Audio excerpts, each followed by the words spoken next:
My apartment smelled like instant coffee and regret. I sat on the edge of the sagging couch, staring at the water stain on the ceiling, trying to remember when everything had fallen apart. The answer was simple. The day my wife passed. Everything after that was just dominoes falling. Before we continue, we ask you to hit the hype button, subscribe, and like the video to help the channel grow. Tell us which city you are from in the comments. We would like to get to know our audience better. The knock startled me. Jonas stood in the doorway, my older brother filling the frame with the kind of presence that came from years of discipline and purpose. His eyes swept the cramped space, the peeling paint, the blinds hanging crooked, the single hot plate on the counter, and his jaw tightened. "Soren, why aren't you staying in the mansion you bought with your late wife?" The question hung in the air like smoke. I opened my mouth, but before any words could form, a voice cut through from behind me. "That house now belongs to my husband and his family, and if Dad goes near it, I'll hurt him again." Evelyn stood in the narrow hallway, arms crossed, her face a mask of manufactured confidence. 26 years old, and already she'd learned how to weaponize words like her mother-in-law had taught her. Jonas froze. Something shifted in his expression, something dark and final. He looked at me, then back at Evelyn, then at me again. Heard him again?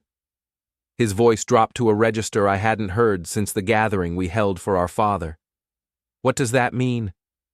Evelyn's confidence flickered. "He knows what it means. I'm asking you. This isn't your business, Uncle Jonas. That mansion is in my brother's name. That makes it my business." Jonas stepped inside, and despite being 55 and gray at the temples, he moved like a man half his age. "Now answer the question." I stood slowly. "Jonas, don't." "When?" Jonas's eyes never left Evelyn. "When did you hurt him?" She straightened, trying to reclaim her authority. "Last year, after Mom passed, Dad had a breakdown. We had to intervene." "Intervene?" "He was unstable, dangerous to himself. Grant and his family helped me get him into treatment. We moved into the house to maintain it, for his own good." Jonas laughed, sharp, humorless. "His own good, while living in his $3 million estate. We're family. We're taking care of it." "Taking care of it." Jonas turned to me. "Is that what happened?" I felt the weight of the past year pressing down, the grief, the confusion. The moment Evelyn had cornered me in the study, her voice gentle but insistent, telling me I needed help, that staying in the house where my wife had passed was making me worse. I'd been so tired, so lost. "I signed papers," I said quietly. "Temporary guardianship, medical necessity. Evelyn said it was just until I got better." "And the house?" "She said they'd maintain it, keep it safe." Jonas's expression went cold. "How temporary?" I didn't answer. "How temporary, Soren?" There was no end date. The silence that followed was deafening. Evelyn shifted her weight, suddenly looking younger, less certain. "You need to leave now," she said. "Both of you." Jonas smiled, but there was no warmth in it. "Oh, we're leaving. But this? This ends now, and I'm starting it."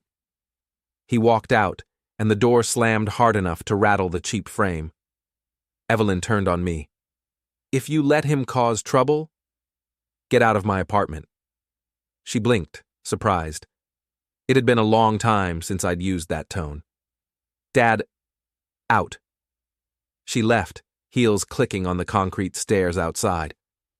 I sat back down, my hands shaking.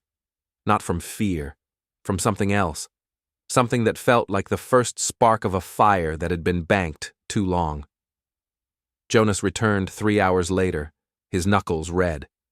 I looked up from the legal papers I'd been reviewing, documents I should have read carefully a year ago. "What did you do?" "I went to the mansion." Jonas poured himself water from the tap, drank it in one long gulp. "Talked to Grant." "Talked." "He grabbed me first." Jonas set the glass down carefully. Kid's got a weak grip and a big mouth. Thinks he's untouchable because his daddy has money. I felt my chest tighten. Jonas, you can't just... Can't what? Watch my brother live in a dump while strangers occupy his home, while his daughter lies about his mental state? Jonas leaned against the counter. They're terrified, Soren. Not of you. Of losing control. Everything they've built, the image, the status, the loans they've taken against your property, it's all balanced on you staying quiet. Loans? Jonas pulled out his phone, showed me a photograph. A bank statement, visible through Grant's car window. The address listed, my mansion. They're using your house as collateral. For what, I don't know yet. But Grant nearly jumped out of his skin when I mentioned getting a lawyer involved. I stared at the image. The mansion, mine and my wife's dream, built over 15 years of careful planning and saving, reduced to leverage for a 27-year-old's schemes. I should have seen this coming, I said. You were grieving. They exploited that. Jonas sat across from me. But grief doesn't last forever. And neither does their occupation. The papers I signed were signed under duress, emotional manipulation, possibly fraud. Jonas tapped the table. You're not just some broken man, Soren. You spent 20 years running a federal agency. You know compliance, contracts, legal procedure. Use that. I looked at my brother, older, harder, but still the same person who'd taught me to fight back against schoolyard enemies 40 years ago. What are you suggesting? I'm suggesting you observe the enemy, gather facts, find the pressure points. Jonas's smile was grim. And then we squeeze. The next morning, I drove past the mansion for the first time in months. The gates were closed, new gates, I noticed, wrought iron with an elaborate L worked into the design. Lawson. They'd literally branded my property. I parked a block away and watched. Victor Lawson emerged first, 60 years old and carrying himself like minor royalty. He spoke to a neighbor, Mrs. Chen, who'd lived next door for decades, gesturing expansively at the house. I rolled down my window, listening. Grateful for the gift, of course. Evelyn's father was very generous, but the man simply couldn't maintain it anymore. Health issues, you understand. Gift. The word burned. Mrs. Chen looked uncomfortable. I thought, Soren, terrible situation, but family steps up, doesn't it? Victor patted her shoulder with false warmth. We're honored to preserve his legacy. My hands tightened on the steering wheel. I pulled out my phone, started a voice memo, recorded the entire exchange. Over the next week, I built a file. The Lawsons had been living in the mansion for 11 months. They'd replaced the security system with their own. Evelyn told 3 different neighbors, 3 different stories about why I gave up the house. Grant's car was registered to my address. So was a new LLC, Lawson Property Ventures. The final piece came by accident. I was sitting in my car outside a coffee shop when Grant pulled into the adjacent space. He left his passenger door open while taking a call, and I saw it. A leather ledger on the seat, pages visible. I moved quickly, phone out, zooming in. The entries were damning. Loan applications, credit extensions, business permits, all using 2847 Blackwood Avenue, my address, as primary collateral. Grant finished his call, slammed the door, drove off. I sat in my car, heart hammering, staring at the photographs on my phone. This wasn't just occupation. It was systematic fraud. I called Jonas. I have something. The garage smelled like motor oil and old wood. I had built it myself one summer when Evelyn was 12, teaching her how to measure twice and cut once. She'd been so proud of the finished result. Now she'd given the keys to strangers. Are you sure about this? Jonas asked, standing beside the side door. The property deed is in there. Original copy in a fireproof box under the workbench. I pulled out my key, one they hadn't thought to have me surrender. 3 minutes, in and out. The lock turned smoothly. The door opened into darkness. I stepped inside, Jonas following. The garage had been reorganized, tools moved, boxes stacked differently. A Mercedes sat where my old truck used to be. Workbench, I whispered, moving toward the back. The box was still there, tucked exactly where I'd left it. I pulled it out, fingers finding the combination lock.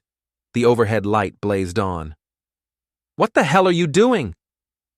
Grant stood in the doorway to the house, backlit and furious. He wore expensive athletic wear, the kind people wore to look active without actually exercising. "Retrieving my property," I said calmly. "Your property? This is trespassing. This is my garage, on my land, in my name." I straightened, box in hand. "Step aside." Grant moved forward instead, blocking the exit. "You signed that house over, it's done, legal. If you come back here—" "What? You'll do what?" Grant's face flushed. "I'll have you arrested." Jonas laughed. "For retrieving documents from his own garage? Try it. This isn't your business, old man. I'm making it my business." Jonas moved toward Grant, casual but purposeful. "Now move." Grant shoved him. It was a mistake.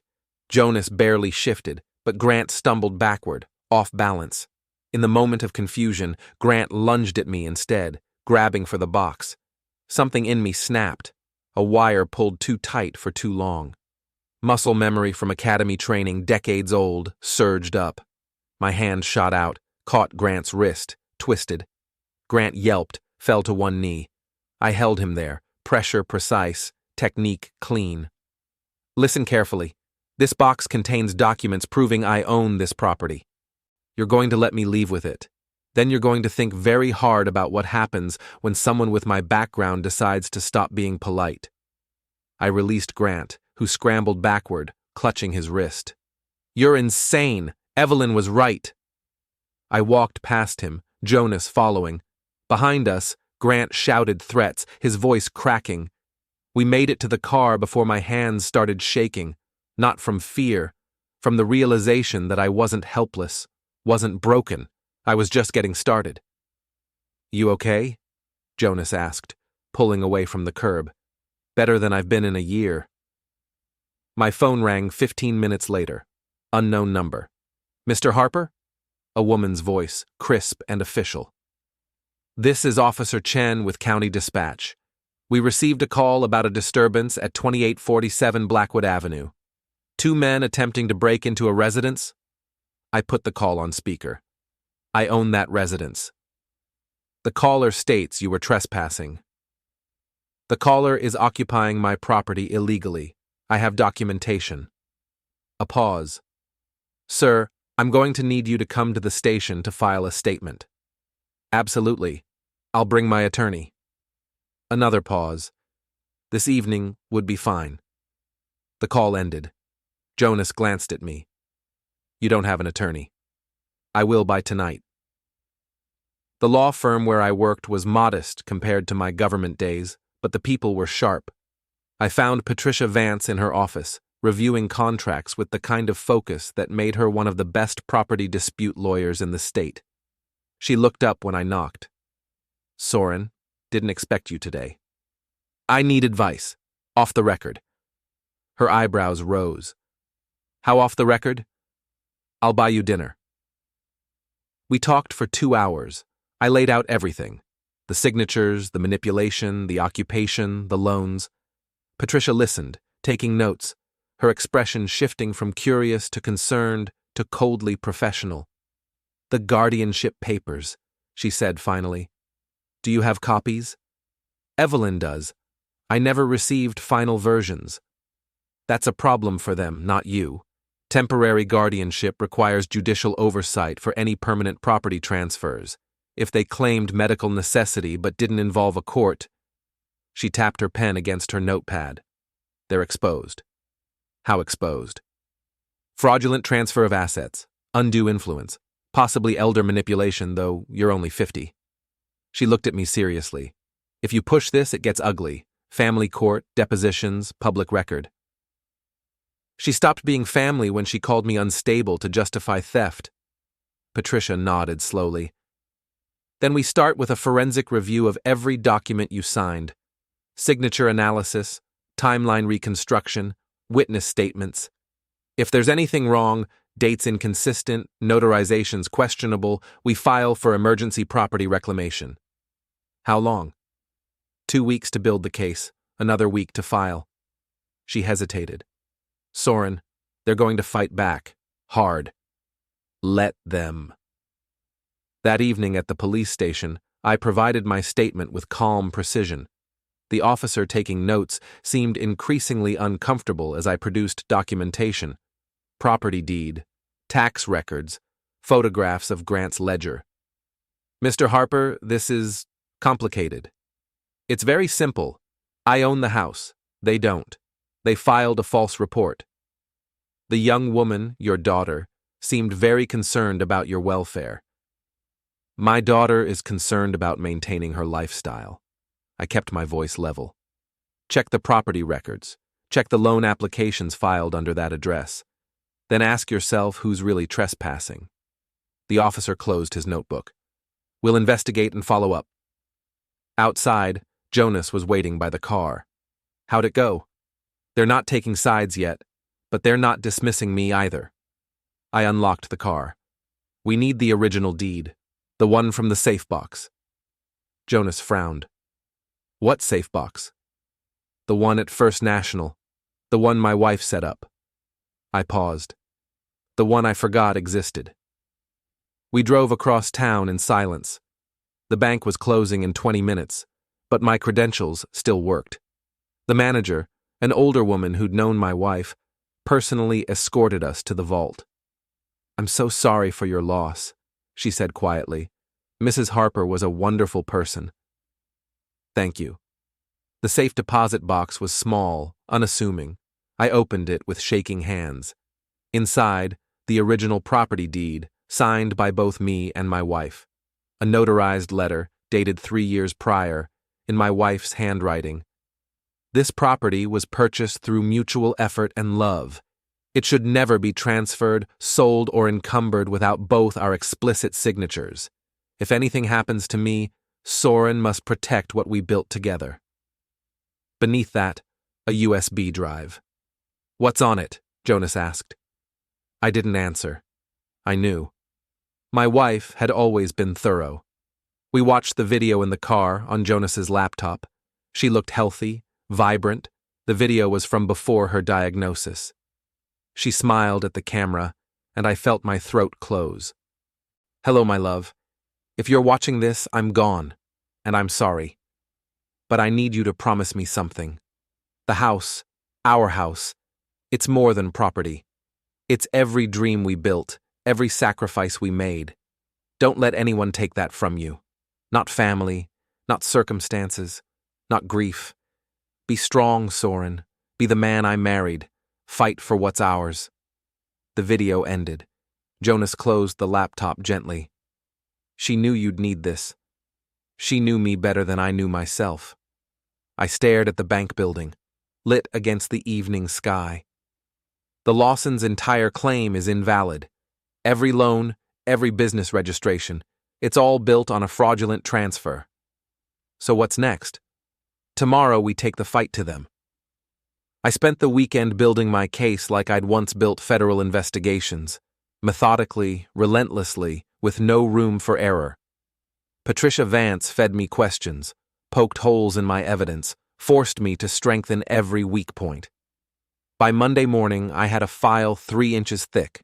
The Lawsons had made mistakes, stupid ones. Grant's LLC paperwork listed the mansion as his primary business address, submitted 2 months before I allegedly transferred the property.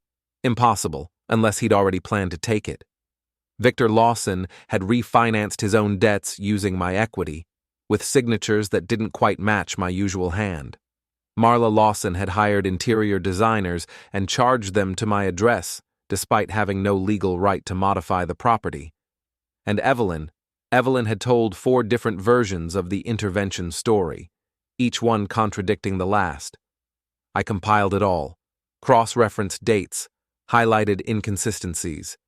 Then I scheduled a meeting with the county property records office. The clerk, a tired-looking man named Phillips, listened to my presentation with growing alarm. "Mr. Harper, if what you're saying is true, every word is documented. Then there are multiple fraudulent filings associated with this property. That's a serious matter. Which is why I'm here. I need an official review of every document filed under that address in the past year." Phillips nodded slowly. "I'll flag the records. It'll take a few days." I have time. But the Lawsons didn't. That afternoon, Evelyn showed up at my apartment with Grant and Marla in tow. They pushed inside before I could close the door, Marla's perfume filling the small space like chemical warfare. "We need to talk," Evelyn said, her voice tight. "Then talk." Grant stepped forward. "This games you're playing, snooping around, asking questions, it needs to stop." "I'm not playing games, I'm reclaiming my property." Marla laughed, sharp and cutting. "Your property? Darling, you signed it over, it's done. Show me the paperwork." Silence. "I'll wait," I said. Evelyn pulled out her phone, tapped frantically. "I have copies. Notarized copies, with judicial oversight, transfer permits." Her face went pale. Grant grabbed her phone, shoved it back in her purse. "This is harassment. We could sue." "Please do. I'll enjoy discovery." I met each of their eyes in turn. "Here's what's going to happen. I'm filing for property reclamation, fraud investigation, title dispute, every shady loan, every forged signature, every lie you told. It's all going on record." "You can't prove anything," Victor said from the doorway. He'd been silent until now, sizing me up. "It's your word against a family. 4 witnesses to your condition." "My condition is fine, but if you want medical testimony, I'll provide it, along with testimony from neighbors, bank records, and video evidence." Victor's confidence cracked. Video. My wife was thorough. She documented everything regarding the house, including her wishes that it never be transferred without both our signatures. I stepped toward them, and they actually backed up. "She's gone, but her will isn't, and neither is mine." Marla's voice went cold. "We can make this very expensive for you. I worked federal compliance for 2 decades. I know exactly how expensive litigation is. Do you?" I looked at Grant. "Because your businesses are about to be frozen pending investigation. Victor's loans are about to be called in. And Evelyn's reputation, the one she's so desperate to maintain, is about to be shredded in public court." "Daddy, please!" Evelyn's voice broke. "You stopped being my daughter when you called me unstable to strangers, when you let them occupy my home, when you helped them steal my wife's legacy." I opened the door. "Get out, and tell your lawyers to expect paperwork." Grant surged forward, but Jonas appeared in the hallway. I hadn't even known he was there. "Problem?" Jonas asked mildly. Grant deflated. They left without another word. I closed the door, leaned against it. "You okay?" Jonas asked. "Better than okay. I just realized something." "What?" "I'm not the victim here anymore. I'm the threat." The private club was called the Sterling, and it was exactly the kind of place Victor Lawson would haunt. Old money, older traditions, and the sort of discretion that made people feel powerful. I'd never liked it, but I'd been a member for years courtesy of my government position. I walked in Tuesday evening, dressed in my best suit, looking like I belonged. Victor was holding court in the lounge, surrounded by men who laughed at his stories and nodded at his wisdom. I recognized the performance. I'd seen it 1,000 times in Washington. Victor was selling something, probably always selling something. I walked straight to the group. "Victor, a moment?" The older man's face went through several expressions: surprise, annoyance, calculation. "Soren, I didn't know you were still a member here." "I'm full of surprises lately." I smiled at the other men. "Gentlemen, excuse us." Victor stood reluctantly, following me to a quiet corner near the windows. Outside, the city glittered with false promises. "You're making a mistake," Victor said quietly. this crusade of yours, is based on property law and documented fraud, but I'm curious about something. I leaned against the window frame. Did you plan this from the beginning, or was it opportunistic? Victor's jaw tightened. I don't know what you mean. Sure you do. You saw a grieving man, a daughter desperate to impress her new in-laws, and a $3 million property. Did you tell Grant to marry Evelyn for this, or did he come up with that himself? You're paranoid. I'm observant. There's a difference. I pulled out my phone, showed Victor the photograph of Grant's ledger. You've been using my property as leverage for over a year. Business loans, personal refinancing. You've probably generated $500,000 in liquid capital off my equity. Victor's face went red. You're never supposed to see those documents. They're private financial... He stopped, realizing what he'd just said. I smiled. Private financial documents related to my property, which you just admitted exist. This conversation is over. Victor turned to leave. I caught his arm. No, it isn't. Let go of me. You stole from me. Used my daughter as a tool. Exploited my wife's memory. I want you to understand something, Victor. I tightened my grip, just slightly. I'm not going to yell. I'm not going to threaten. I'm just going to methodically destroy every illegal thing you've built on my property's foundation, and when it all comes down, I'm going to watch you scramble. Victor tried to pull away. I held firm. Sir. A voice. Security, moving toward us. Is there a problem? Victor used the moment to yank free, shoving me backward into the window frame. Pain bloomed in my shoulder, sharp and immediate. This man is harassing me, Victor announced loudly. I want him removed. The security guard looked uncertain. Mr. Harper? I'm leaving. I straightened, ignoring the pain. But Victor, remember this conversation. Remember that you confirmed everything I suspected, because your lawyers are going to wish you'd stayed quiet. I walked out, shoulder throbbing, but my victory was complete.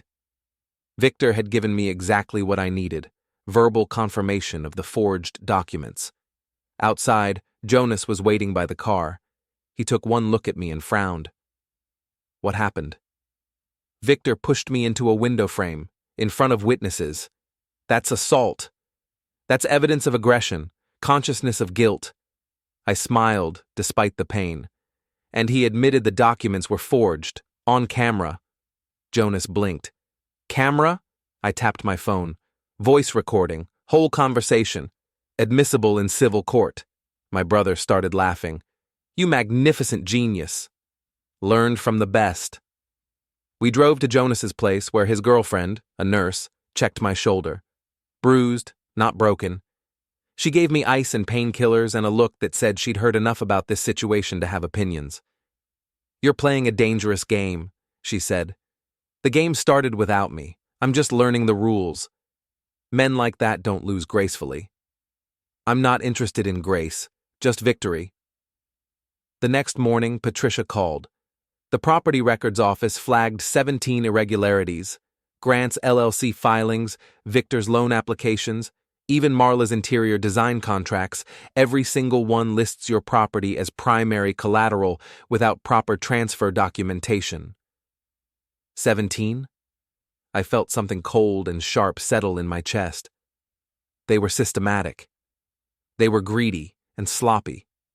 The clerk is recommending a full fraud investigation. She paused. This is really happening, Soren. Once I file the reclamation paperwork, there's no going back. File it. You're sure? I've never been more sure of anything. Jonas called the next day, voice tight with excitement. You need to come to First National. Now. What's wrong? Nothing's wrong. Everything's right. Just come. I arrived to find Jonas in the parking lot holding a small metal box. What is that? Your wife's safe deposit box. The bank called me this morning. There was a second one, smaller, under both your names, but she was the primary. My hands trembled as I opened it. Inside, more documents, more photographs, and a handwritten letter dated 2 weeks before her passing. My dearest Soren, if you're reading this, I'm gone, and I'm sorry for leaving you alone. But I need you to know something important. I heard Evelyn and Grant talking last month. They think I was asleep, too medicated to understand. But I heard everything. They were planning it even then, how to help you after I was gone, how to convince you that you couldn't handle the house alone. Grant specifically mentioned using the property as collateral for his business ideas. Evelyn agreed. She said you'd never notice, that you'd be too broken to fight back. I wanted to confront them immediately, but I was fading, and I knew they'd deny everything, turn it back on my paranoia or medication. So I documented it instead. I recorded conversations. I made copies of every property document. I built you a weapon, my love. Use it. Don't let them win. Don't let them turn our life's work into their stepping stone. Fight back. Be strong. And know that I love you more than words can say. Always, your wife. I read it twice, then a third time. My vision blurred. Jonas's hand landed on my shoulder. She knew. She knew, and she prepared you for this. They planned it while she was in her final days. My voice came out hollow.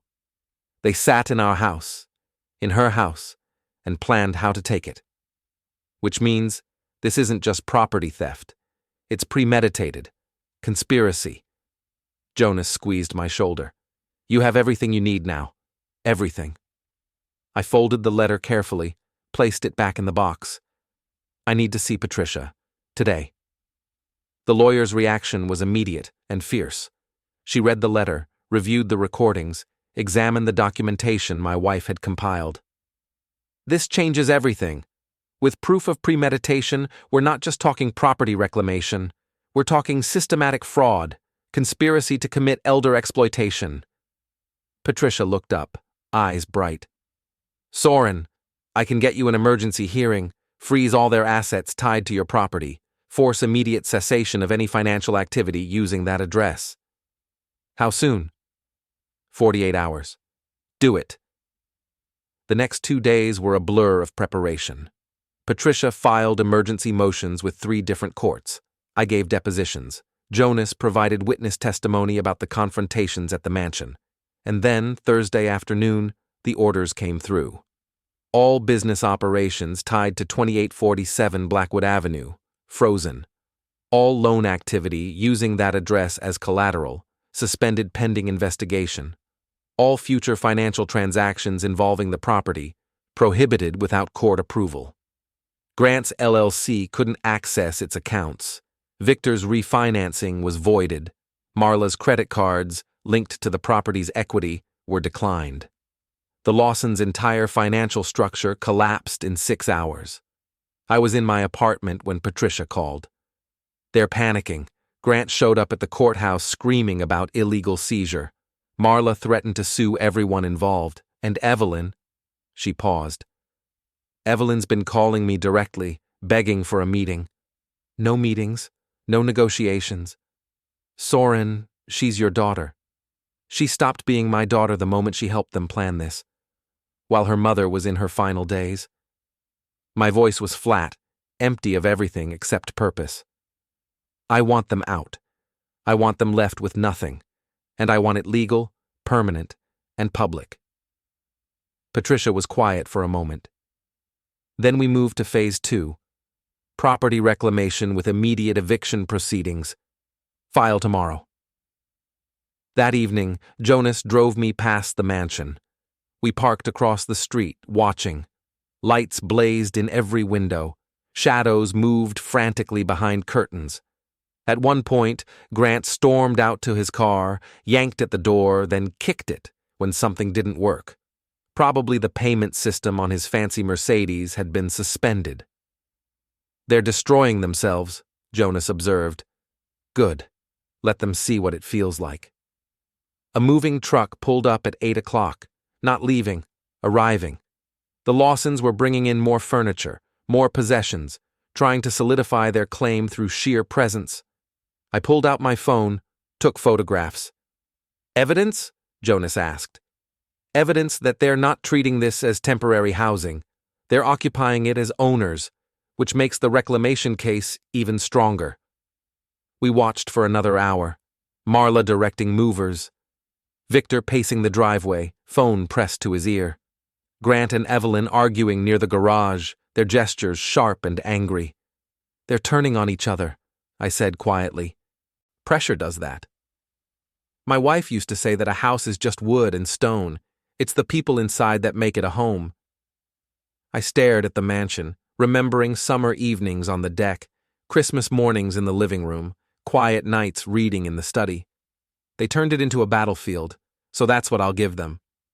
Friday morning, Patricia filed the property reclamation suit along with emergency eviction proceedings. The paperwork was airtight, brutal, and comprehensive. The hearing is Monday, she told me. Judge Morrison, she's fair, but has zero tolerance for fraud. What do I need to do? Show up, be calm, present the evidence, let the documentation speak for itself. And the Lawsons? They'll fight. They'll make accusations. They'll try to paint you as unstable, vindictive, even dangerous. Patricia met my eyes. Can you handle that? Listening to your daughter say those things in court? I thought of my wife's letter, the recordings, the year I'd spent in this cramped apartment while strangers lived in my home. Yes. The weekend was strange, quiet. I cleaned the apartment, organized my documents, and tried not to think about Monday. Jonas stopped by Saturday with groceries and company. You ready for this? My brother asked. I don't think you can be ready for something like this. You just do it. For what it's worth, I'm proud of you. Mom and Dad would be too. Mom would be horrified that her granddaughter turned out this way. Mom would be furious, and then she'd tell you to win. Jonas smiled. So win. Sunday evening, my phone rang.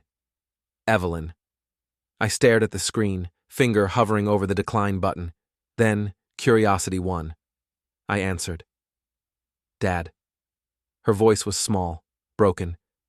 Please, we need to talk. We have nothing to talk about. I'm sorry, okay? I'm sorry, I made mistakes. We all did. But we can fix this. We can work something out. No. Dad, please. Grant's business is collapsing. His family is threatening to disown him. We'll lose everything. You don't have anything to lose. It was never yours. I'm your daughter. You were my daughter. Then you became their tool. I kept my voice level, cold. Do you know what your mother's last letter said? She heard you planning this. While she was in her final days, while she was barely conscious, she heard you and Grant discussing how to take the house, how I'd be too broken to stop you. Silence. She documented everything, Evelyn. Every conversation, every lie.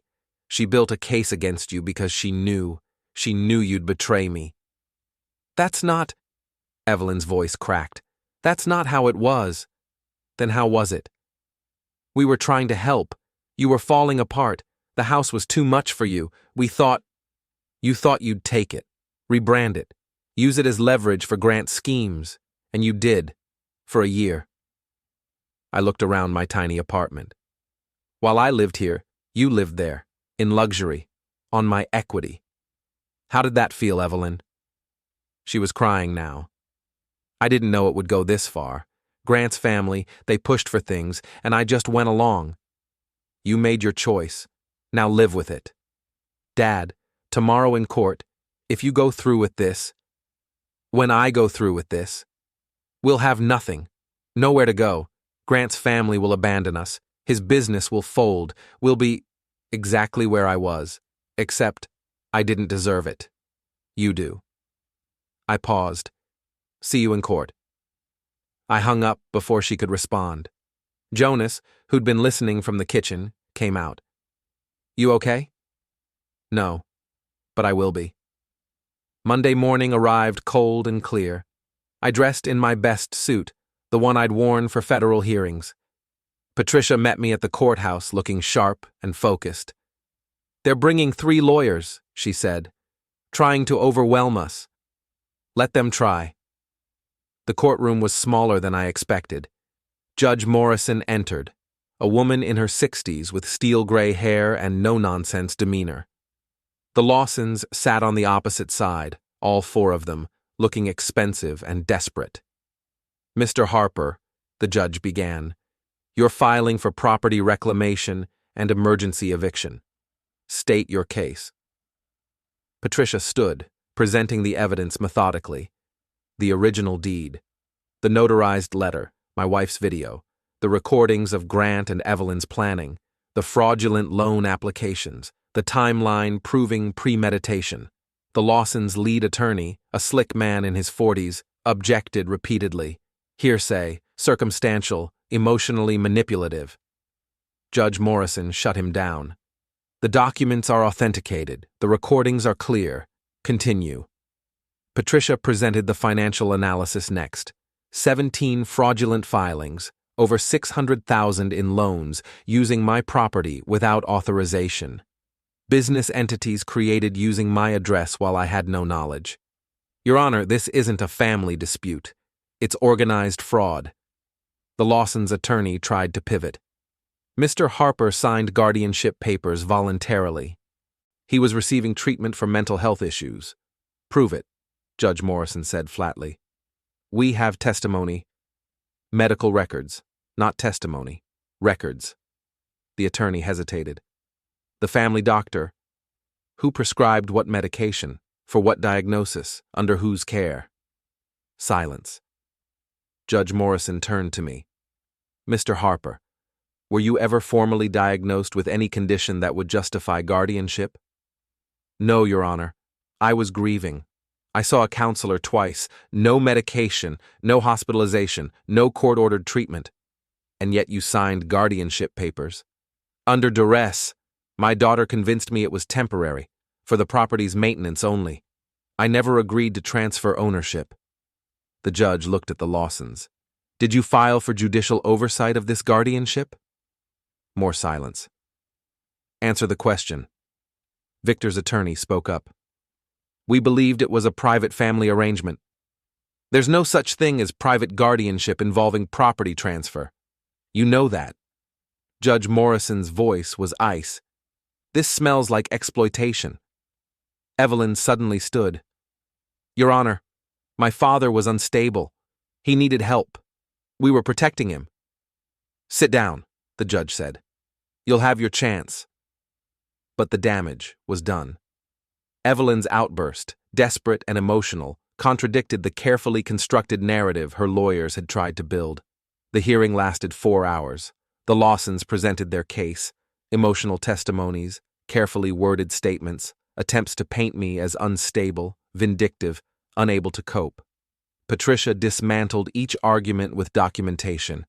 Bank statements showing my regular activity, employment records showing consistent performance, statements from neighbors, colleagues, even my counselor, all confirming I was grieving, but functional. Then came the recordings. Patricia played them in court, Evelyn and Grant discussing the property while my wife was in her final days. Their casual discussion of using the house as collateral. Grant laughing about how the old man won't even know. Evelyn's face went white. Grant stared at his hands. Victor and Marla looked at each other with expressions of dawning horror. These recordings were made when? Judge Morrison asked. 3 weeks before Mrs. Harper's passing, Patricia replied. She was under hospice care in the home. And these people were discussing property appropriation while she was in her final days? Yes, Your Honor. The judge sat back. I've seen a lot in 20 years on the bench, but this... She looked at the Lawsons. Do you have anything to say? Victor stood, trying to salvage something. Your Honor, those recordings are out of context. Young people talk about futures, possibilities.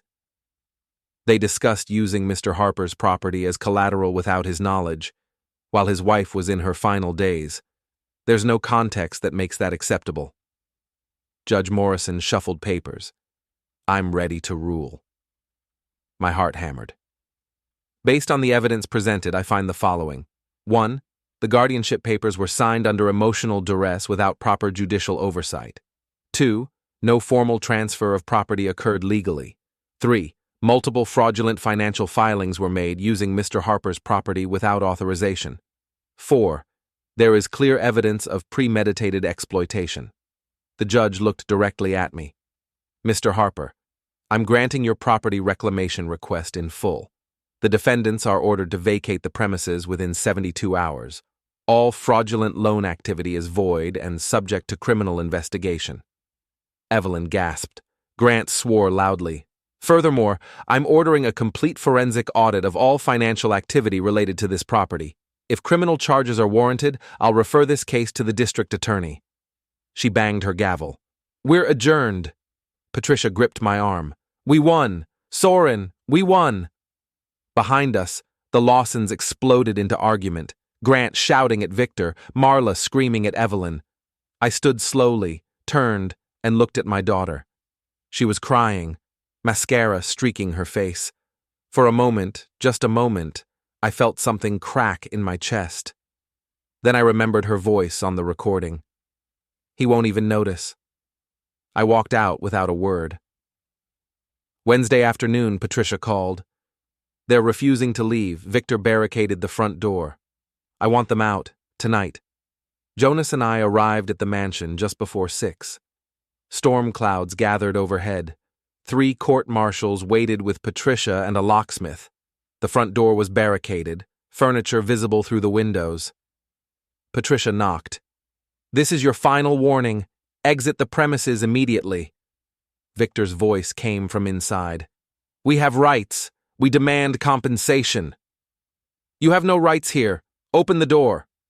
I stepped forward. Victor, stop. It's done. You lost. A crash from inside. Then the door flew open and Grant charged out, heading straight for me. Jonas intercepted, catching him cleanly. Don't. Just don't. Victor pushed through next, grabbing at me. Muscle memory kicked in. I reversed the grip and suddenly Victor stumbled against the porch railing. Marla appeared, screaming, but a marshal stepped between them. Ma'am, calm down or you'll be arrested. Then Evelyn emerged, face devastated. Daddy, please, we have nowhere to go. I looked at her, really looked. Saw the betrayal, the lies, the choices. That's exactly how you wanted me to live, I said quietly. Now it's your turn. I stepped onto the doorstep of my home. Jonas handed me the keys, the original keys. I turned the lock, heard the mechanism click. I pulled the door open wide and stepped inside. Behind me, Evelyn screamed, Dad, don't do this! I felt something settle in my chest, not grief, not anger, satisfaction, pure, clean satisfaction. My home, my wife's legacy, protected, reclaimed, won. Jonas followed me inside. Together, we pulled the heavy oak door closed. The lock clicked home. Evelyn pounded on the other side, her cries already fading into nothing. I stood in the foyer of my mansion, sunlight breaking through the storm clouds outside, streaming through the windows. I closed my eyes and smiled. Victory felt exactly like coming home.